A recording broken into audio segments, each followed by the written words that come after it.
तो हेलो दोस्तों, स्वागत है आप सभी का न्यू लाइफ स्नैप फाउंडेशन के एजुकेशन हब में। पिछला जो हमारा लेक्चर था उसमें हम लोगों ने पढ़ा था एम एस डॉस में बहुत सारे कमांड थे। उस कमांड को यूज करके हमने एक डायरेक्टरी क्रिएट किया था MKDIR, जिसका कोड था।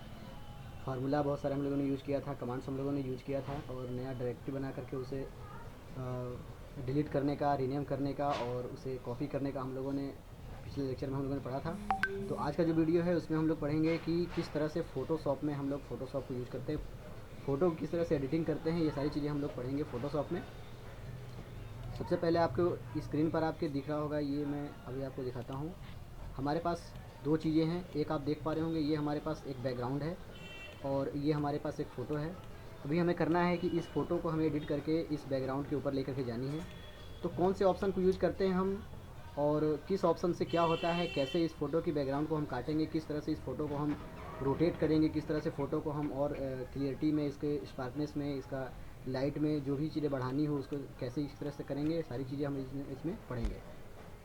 तो सबसे पहले हमारे पास जो अभी है कि हमें इस फ़ोटो के बैकग्राउंड को डिलीट करना है। तो फ़ोटो के बैकग्राउंड को डिलीट करने के लिए देखिए, मैं आपको रिमूव करने के लिए कौन कौन से ऑप्शन यूज होते हैं फ़ोटोशॉप में, मैं आपको पहले दिखाता हूँ। सबसे पहला ऑप्शन आप जो ये देख रहे होंगे, इसमें आपको मिलता है, जैसे कर्सर आप इस पर रखते हैं तो इसका ये नाम खुल करके सामने आ जाएगा, जिसका नाम है रेक्टेंगुलर मॉड। अब इसे क्लिक करने के बाद जैसे मैं यहाँ पर सिलेक्ट कर दिया मैंने, अब इसे अगर मैं डिलीट करना चाहूँ तो ये डिलीट हो जाएगा। आप देखेंगे ये खाली हो गया एरिया। यहाँ पर जहाँ जहाँ मैं इसे क्लिक करके डिलीट का ऑप्शन बटन से दबाऊंगा अपने कीबोर्ड से, तो वो डिलीट होकर चला जाएगा। तो ये एक ऑप्शन है, इस तरह से डिलीट कर सकते हैं। दूसरा, आप इसको अपने माउस के बटन को क्लिक किए रहेंगे तो ये इसका ऑप्शन खुल जाएगा। इसमें सर्किल है, सिंगल रॉ है और सिंगल कॉलम है। तो जो हमें यूज करना होगा हम यहाँ से उसको यूज कर सकते हैं। सर्किल का यूज करके आप इसको डिलीट कर सकते हैं और सिंगल रो का हम यूज करते हैं। सिंगल रो का हम यूज़ करके इसको डिलीट कर सकते हैं। वो छोटा सा माइनर सा डिलीट करने के लिए यूज होता है। उसी तरह से ये कॉलम का है, इस तरह से हम क्लिक करके इसे डिलीट कर सकते हैं। तो ये ऑप्शन है डिलीट करने के लिए। हमें सिंपली इसको बहुत अच्छे तरीके से और बारीकी से अगर इसको हमें डिलीट करना है बैकग्राउंड को, तो आप इसके नीचे आप देख पा रहे होंगे ऑप्शन, ये हमारे पास ऑप्शन मिलता है पॉलीगोनल लेसो टूल का। इसको जब क्लिक करके आप रखे रहेंगे तो इसमें तीन ऑप्शन मिलते हैं। पहला ऑप्शन लेसो टूल होता है, पॉलीगोनल लेसो टूल होता है और मैग्नेटिक लेसो टूल होता है। सबसे ज़्यादा जो यूज होने वाला जो टूल्स है वो पॉलीगोनल लेसो टूल ही होता है। तीनों का ऑप्शन हम देखते हैं और बताते हैं कि कौन से ऑप्शन से हम ज़्यादातर काम करते हैं फोटोशॉप में। लेसो टूल क्या होता है, जैसे आप इसको यहाँ पर क्लिक करके जहाँ पर कर्सर का माउस छोड़ देंगे उतना एरिया वो सिलेक्ट कर लेगा ऑटोमेटिक। तो ये होता है लेसो टूल। इसे डिलीट करना चाहेंगे डिलीट हो सकता है।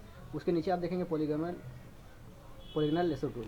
इसका क्या होता है, जहाँ जहाँ हम क्लिक करके छोड़ेंगे माउस को अपने, वो एरिया सिलेक्ट होते चला जाएगा और अगर एंड पॉइंट को हम इसको जा करके ऐसे मिला देंगे तो इसके एंड पॉइंट को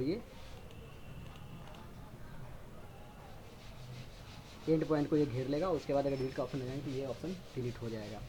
तीसरा हमारे पास मैग्नेटिक है। जैसे कि नाम के इससे पता चल रहा है, मैग्नेटिक मतलब चुंबक की तरह काम करेगा। मैंने यहाँ क्लिक कर दिया और जहाँ जहाँ ये एरिया पाएगा वहाँ वहाँ एरिया ये इसको सिलेक्ट करते चला जाएगा। जैसे देखिए इस तरह से एरिया ये बनते चला जा रहा है। जैसे जहाँ तक हमको इसको डिलीट करना है वैसे मैं यहाँ से इसको डिलीट कर लूँगा। इतना एरिया सिलेक्ट हो गया मेरा, इस पर डिलीट करने के बाद ये डिलीट हो जाएगा। तो ये ऑप्शन है बैकग्राउंड को रिमूव करने के लिए, ये तीनों ऑप्शन को यूज करते हैं। एक और ऑप्शन होता है जिसे आप देख पा रहे हैं, यहाँ फुलझुरी टाइप का एक दिया हुआ है टूल्स, इसको कहते हैं magic one tool. Magic one tool क्या आता है, एक बार इसको क्लिक करने के बाद वो एरिया इतना सेलेक्ट कर लेगा। जो कलर के हिसाब से ये सेलेक्ट होता है, ये कलर इतना दूर का एरिया जो है सेम कलर का है, इसलिए इसने सेम कलर में सेलेक्ट कर लिया। इतना एरिया देखेंगे, इतना एरिया सेम कलर का दिख रहा है, इसने सेलेक्ट कर लिया।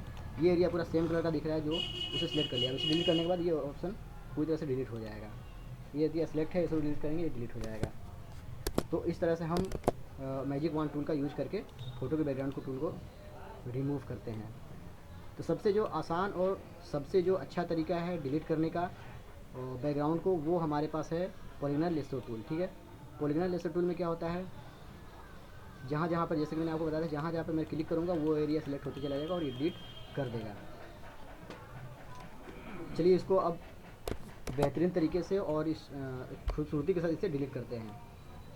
ये ऑप्शन आप देख रहे होंगे, यहाँ पर नेविगेटर दिया हुआ है। इस एरिया को आप ऐसे करेंगे तो ये जूम हो जाएगा, या अपने माउस के बटन से आप यहाँ पर सिलेक्ट कर लेंगे जूम, इससे भी आप इसको जूम कर सकते हैं। और अगर अल्ट दबा करके अगर क्लिक करेंगे तो अल्ट दबा करके अगर क्लिक करेंगे तो जूम इन होगा।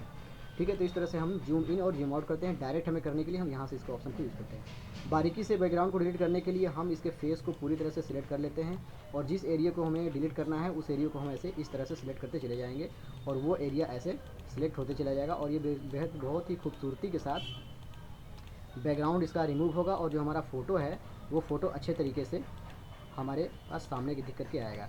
तो जितना एरिया हमें मिल रहा है उतना एरिया को हम ऐसे इस तरह से करते करते सिलेक्ट करते जाएंगे और पूरा फ़ोटो को सिलेक्ट करके इसे हम डिलीट कर देंगे। फ़ोटोशॉप में काम करने के लिए आपका माउस पे बिल्कुल भी हाथ बैठा रहना चाहिए। अगर आपका हाथ माउस पर नहीं बैठा रहेगा तो आप ये काम नहीं कर सकते हैं। जैसे कि पिछली वीडियो में मैंने बताया था कि माउस का बहुत ज़्यादा रोल होता है ग्राफिकल यूज़र इंटरफेस में, जो कि हम ग्राफिक्स द्वारा कोई काम करते हैं तो माउस का बहुत ही ज़्यादा यूज़ होता है। माउस का अगर हाथ आपके ऊपर नहीं बैठा रहेगा तो आप फ़ोटोशॉप में काम नहीं कर पाएंगे, क्योंकि बहुत सारी बारीकियाँ होती हैं जो हमें देखना होता है और उसे डिलीट करना होता है। जितने अच्छे तरीके से आप इसको डिलीट करेंगे उतने अच्छे तरीके से आपका फेस जो है अच्छा दिखेगा और डिजाइनिंग आपकी अच्छी तरह से खुल करके सामने आएगी। तो देखिए इतना एरिया मैंने सेलेक्ट कर लिया है। अब जैसे ही मैं इसको डबल क्लिक यहाँ पर करूँगा तो ये एंड पॉइंट को इसको मिला देगा। अब इसको अच्छे तरीके से डिलीट करने के लिए मैं चाहूँ तो इसको ऐसे डिलीट कर सकता हूँ। आप देखेंगे कि इसमें हल्का सा लाइनिंग दिख रहा है।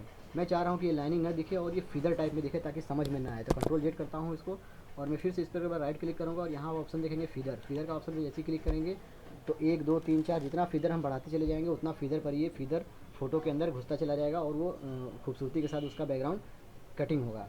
तो अगर मैं 1 कर देता हूँ तो 1 पर देखिए कैसा आएगा। अब मैं डिलीट करके देखता हूँ, थोड़ा सा देखिए हल्का सा फीदर हो गया है। कंट्रोल जेड करके वापस आते हैं और ये यहाँ पर देखेंगे हिस्ट्री में आप तो ये फीदर दिखेगा, इसे आपको हटाना होगा। यह मैं जाकर के इसको डिलीट कर देता हूँ और फिर से यहाँ पर फीदर डालता हूँ। इस बार कर देता हूँ मैं 5। आप देखेंगे क्या इसमें चेंजिंग हो रही है, उससे आपको पता चल जाएगा कि फीदर का यूज़ हम क्यों करते हैं।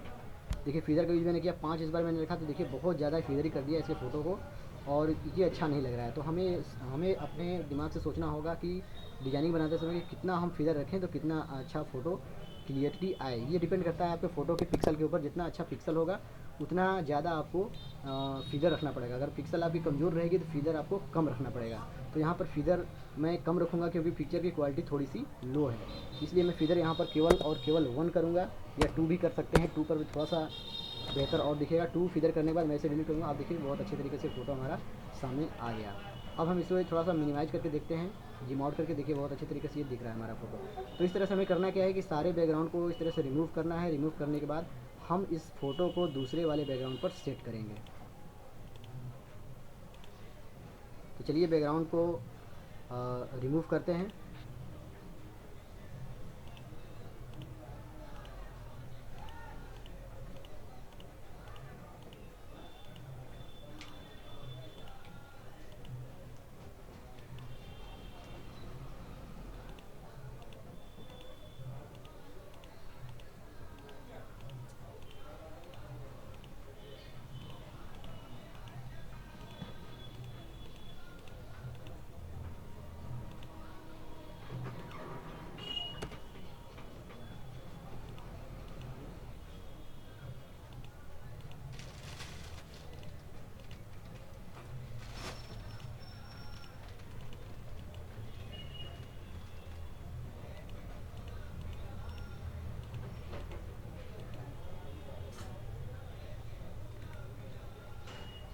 इतना सेलेक्ट करने के बाद हमें फीदर पर क्लिक करना होगा। फीदर पर क्लिक करके 2 में रख देता हूँ। 2 पर मैं इसको डिलीट कर देता हूँ। देखिए इतना सारा एरिया हमारा डिलीट हो चुका है। फ़ोटो थोड़ी सी और खूबसूरत बनकर सामने आ गई है। और भी खूबसूरती लाने के लिए मैं इसके बैकग्राउंड को और भी ज़्यादा खूबसूरती के तरीके से मैं काटने की कोशिश करता हूँ। आप एक चीज़ का ध्यान रखेंगे, मैं बार बार आपको कहता हूँ कि माउस पर आपका हाथ जितने अच्छे तरीके से बैठा रहेगा आप उतने अच्छे तरीके से आप ग्राफिकल डिज़ाइनिंग का काम कर सकते हैं। फ़ोटोशॉप को यूज़ करने के लिए आपका माउस पर हाथ बिल्कुल भी अच्छे तरीके से बैठा रहना चाहिए। अगर आपको माउस चलाने नहीं आएगा तो ये आप जान लीजिए कि आपको फ़ोटोशॉप चलाने नहीं आएगा। आप लाख जानते रहेंगे लेकिन आपका माउस पर हाथ अगर नहीं बैठा रहेगा तो आप फ़ोटोशॉप को यूज नहीं कर पाएंगे, क्योंकि माउस का ही सारा इसमें काम होता है। डबल क्लिक करने के बाद मैंने इसे सेलेक्ट कर लिया और मैंने फीदर को 2 सेलेक्ट किया। अब इसे मैं डिलीट करता हूँ। ये वाला एरिया मेरा डिलीट हो चुका है। अब यहाँ पर मुझे बारीकी से डिलीट करना है ताकि पैंट के शेप को भी मुझे देखना है। तो पैंट के शेप को देखने के लिए मैं जूम आउट करके नहीं जूम इन करके मैं इसे डिलीट करूँगा, तब ये पैंट की शेप मेरे पास सामने आएगी।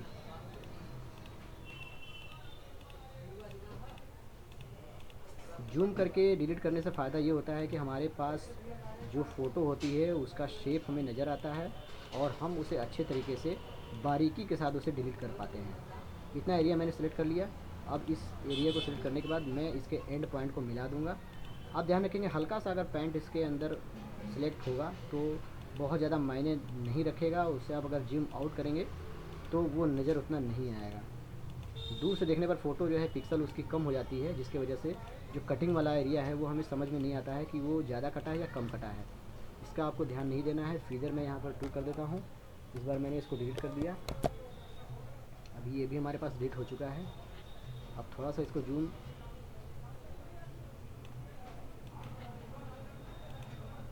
कुछ एरिया और हमारे पास बचे रह गए हैं, उसे मैं डिलीट कर देता हूँ जल्दी से, और ताकि आगे का वीडियो मैं आपको बता पाऊँ। देखिए जैसे कि मैंने सिलेक्ट कर लिया था और यहाँ पर सिलेक्ट हो गया, अचानक से मेरा यहाँ सिलेक्ट हो गया और डायरेक्ट यहाँ सिलेक्ट हो गया। तो मैं बैक करने के लिए क्या करना पड़ता है, आपको बैक स्पेस आपके कीबोर्ड में दिख रहा होगा। बैक स्पेस को आप जितनी बार दबाएंगे उतना बार ये बैक होते चला जाएगा। देखिए यहाँ तक मैंने बैक कर लिया था, तो ये बैक मेरा यहाँ तक चला आया है। ये बैक स्पेस सही काम करता है, दूसरा कोई ऑप्शन काम नहीं करेगा। जूते के शेप को हमें बहुत अच्छे तरीके से लेना है, इसके लिए मुझे जूम करके करना होगा इसको। तो मैं इतने वाले एरिया को सिलेक्ट कर लेता हूँ। अगर ये सिलेक्शन आपका हट जाए तो आपको कुछ नहीं करना, कंट्रोल जेड करेंगे ये वापस आ जाएगा। फीदर दबाते हैं और जूते के शेप को हमें अच्छे से लाना है, इसलिए जूता को जूम करके हमें काटना होगा। अगर ये जूम इन करके अगर मैं करूँगा तो जूता का शेप मुझे सही से नज़र नहीं आएगा, जिससे जूते का शेप बिल्कुल भी गड़बड़ हो जाएगा और हमारा फ़ोटो जो है अच्छा नहीं दिखेगा। इसके लिए जो एरिया जूम करके डिलीट करने वाला है उसे जूम करके डिलीट करके करना पड़ेगा, और जो एरिया जूम करके डिलीट करने वाला नहीं है तो वो फटाफट बिना जूम किए ही डिलीट आप कर सकते हैं और आसानी से बैकग्राउंड आप अपना रिमूव कर सकते हैं।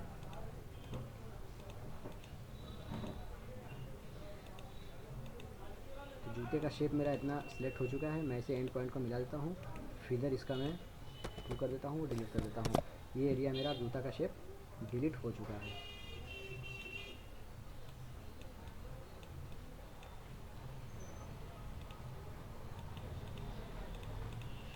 इस वाले एरिया को डिलीट करना है, यहाँ जाएंगे और इसके एंड पॉइंट को मिला देंगे। ये हमारा बैकग्राउंड रिमूव होकर के फ़ोटो हमारे पास सामने आ चुका है। अब इस फ़ोटो को क्या करना है, मैंने आपको पहले जो बताया था, इस वाले बैकग्राउंड के ऊपर मुझे इसे फ़ोटो को सेव करना है। तो सिंपली आप देखेंगे यहाँ पर जो मैंने आपको फर्स्ट टाइम में बताया था रेक्टेंगुलर सिलेक्शन जो मैंने बताया था, उसके बगल में आप देखेंगे तो ये मूव टूल का ऑप्शन मुझे मिलता है। मूव टूल का अगर क्लिक करेंगे तो आपका कर्सर का जो शेप है वो बदल जाएगा। देखेंगे कर्सर का शेप बदल गया। जो सभी ऑप्शन क्लिक करेंगे उसका शेप का ये ऑप्शन बन जाता है। जिस तरह से मूव का ऑप्शन क्लिक करेंगे तो मूव का ऑप्शन बन जाएगा। अब इसे सिलेक्ट करने के बाद मैं इसे चाहूँ तो इधर उधर सिलेक्ट करके इसे मूव कर सकता हूँ, और जहाँ छोड़ूंगा मैं वो उस जगह पे कॉपी हो जाएगा। इसको मैं यहाँ से माउस को उठा करके लेके जाऊँगा और इसको, ये देखिए आपका यहाँ पे शेप बदल गया, ये कॉपी का शेप हो गया। अब इसमें ले आकर के मुझे छोड़ देनी है। देखिए सिंपल सा मैंने इसको ले आकर के इसमें छोड़ दिया। अब ये फ़ोटो मेरा इसमें सेट आ चुका है। अभी आप देख रहे होंगे इसका पैर जो है इसके नीचे चला गया, तो मुझे करना क्या है, इसको थोड़ा सा जूम और कम करना है, जूमिंग। तो उसके लिए क्या करना पड़ेगा, ऑप्शन आता है कीबोर्ड में हमारे कंट्रोल दबा करके टी दबाएंगे तो ये एरिया आपका देखिए सिलेक्ट हो चुका है। अब देखिए फ़ोटो मेरा बहुत नीचे है तो मुझे फ़ोटो को थोड़ा सा ऊपर लाना है। अभी देखेंगे मेरा एंड पॉइंट मिल गया है। अब इसे मैं थोड़ा सा ऊपर करूँगा और इसको ला करके नीचे कर दूँगा। अभी आप देखेंगे ये फ़ोटो, अब फ़ोटो आपकी क्रिएटिविटी के ऊपर डिपेंड करेगा कि फ़ोटो आप व्यू आपका कैसा देखने में लग रहा है। देखिए इस फोटो में पतला दिख रहा है, इस फोटो में थोड़ा चौड़ा हो गया। तो करना ये है कि आपको कुछ नहीं करना है, यहाँ से ले जाकर कंट्रोल टी करेंगे और इस फोटो के शेप को थोड़ा सा पतला कर देंगे। आप चाहें तो इसको थोड़ा सा छोटा भी कर सकते हैं, बड़ा भी कर सकते हैं, जैसा भी करना चाहें आप अपने डिज़ाइन के अनुसार उसको कर सकते हैं। आपको देखना ये होगा कि बैकग्राउंड हमारा उस लायक है कि नहीं, बैकग्राउंड उस तरह का है कि नहीं कि फ़ोटो उसको बड़ा सेट करना है या छोटा सेट करना है, क्योंकि व्यू के ऊपर आपका फ़ोटो डिपेंड करता है। अगर हमारा बैकग्राउंड उस टाइप का नहीं है कि फ़ोटो हमें छोटा रखना है तो फ़ोटो को बड़ा रखेंगे। अगर बैकग्राउंड देखेंगे उस टाइप का नहीं है कि फ़ोटो छोटा रखना है तो आप फ़ोटो को बड़ा रखेंगे। तो हमारा बैकग्राउंड इस टाइप का है कि इस वाले फ़ोटो जो यहाँ पर फ़ोटो आपका दिख रहा है, इस फ़ोटो से हमारा बैकग्राउंड का जो व्यू है वो ऐसा रखना है फ़ोटो को कि फ़ोटो थोड़ा सा छोटा दिखे, क्योंकि ये दूर से लिया हुआ फ़ोटो बैकग्राउंड है और ये नज़दीक से लिया हुआ है। तो इसको मैं और दूर पे जा करके खड़ा कर दूँगा। अभी आप देख पा रहे होंगे कि ये ऑप्शन यहाँ पर सेट हो चुका है। अब ये लग रहा है कि एक्चुअली में यहाँ पर ये खड़ा है। ठीक है,